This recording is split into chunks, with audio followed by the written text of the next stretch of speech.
Hi, ഞാൻ ശ്രുതി. ഞാൻ ടിജുസ് അക്കാഡമിയിലെ ഒരു ഓൺലൈൻ സ്റ്റുഡൻ്റ് ആയിരുന്നു. ഞാൻ ജോയിൻ ചെയ്യുന്നത് സെപ്റ്റംബറിലാണ്. ലാസ്റ്റ് ഇയർ 2023 സെപ്റ്റംബറിലാണ് ഞാൻ ജോയിൻ ചെയ്യുന്നത്.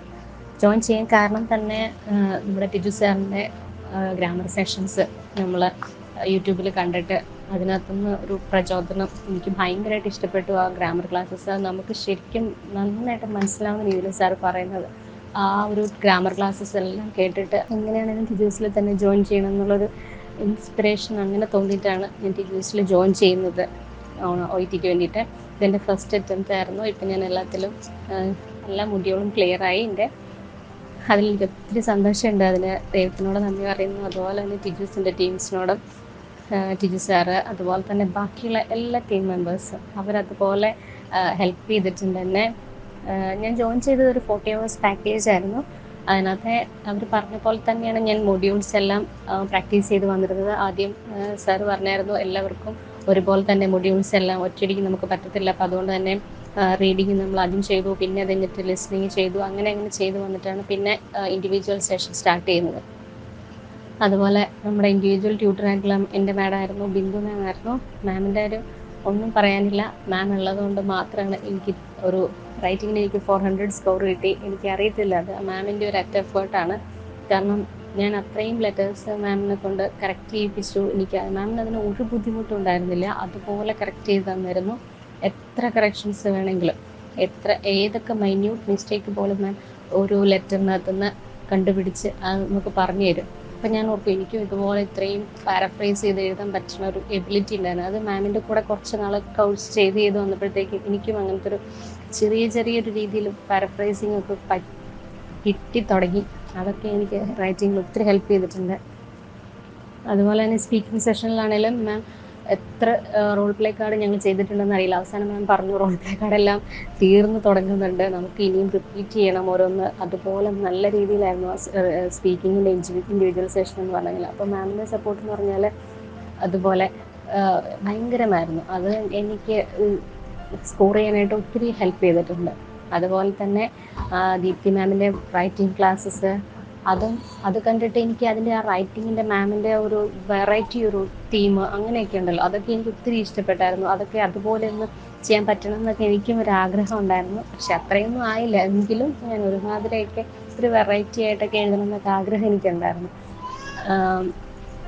പിന്നെ അതുപോലെ തന്നെ നമ്മളുടെ ടീം വാരിയേഴ്സ്, അതായിരുന്നു ഞങ്ങളുടെ ടീം.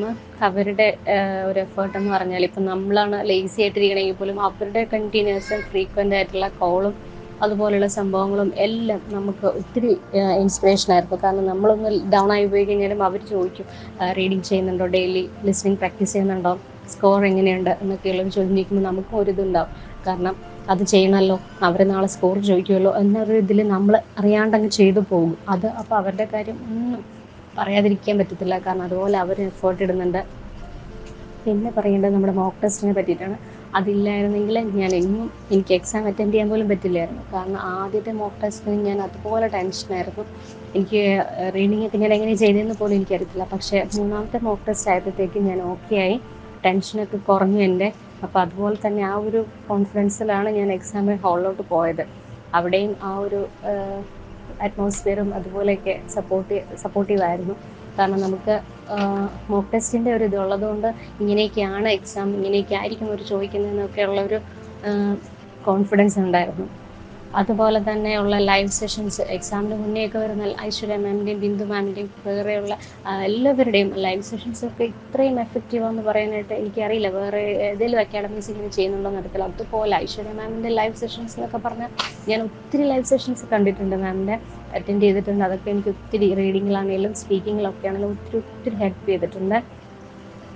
പിന്നെയുള്ള റീഡിങ്, ലിസ്ണിങ്, റെക്കോർഡഡ് ക്ലാസ്സസ്, അത് പറയാതിരിക്കാൻ വയ്യ. കാരണം ഞാൻ എക്സാമിന് ചെന്ന് കുറേ പേരോട് സംസാരിച്ച് കഴിഞ്ഞപ്പോഴത്തേക്ക് മനസ്സിലായി, കുറേ പേരൊക്കെ സങ്കടം പറയുക, അവരുടെയൊന്നും അക്കാഡമീസിൽ ഇങ്ങനെ ഇല്ല, റെക്കോർഡഡ് സെഷൻസ് ഇല്ല, റീഡിങ്, ലിസ്ണിങ് എന്നൊക്കെ സ്വന്തമായിട്ട് ഇൻഡിവിജ്വലി അവർ പ്രാക്ടീസ് ചെയ്യണം. അവർക്ക് അതിൻ്റെ കറക്ഷൻസ് ഇല്ല. എന്തെങ്കിലും ഡൗട്ട് ഉണ്ടെങ്കിൽ പോലും അവർക്കൊരു കറക്ഷൻ കിട്ടുന്നില്ല അതിൻ്റെ പേരിൽ. പക്ഷേ അതിൻ്റെയൊക്കെ പേരിൽ നമ്മൾ ടിജൂസ് അക്കാഡമിയുടെ ആ ഒരു ഇൻസ്പിറേഷൻ, അവർ തരുന്ന എഫേർട്ട്, ഓരോ മെറ്റീരിയലിനും തരുന്ന ക്ലിയർ എക്സ്പ്ലനേഷൻ ഉണ്ടല്ലോ, അത് ഭയങ്കര എഫക്റ്റീവാണ്. അത്രയുമാണ്. ഇതൊക്കെ ഇനിയുമുണ്ട് പറയാനാണെങ്കിൽ ഒത്തിരി ഒത്തിരി കാര്യങ്ങളുണ്ട്.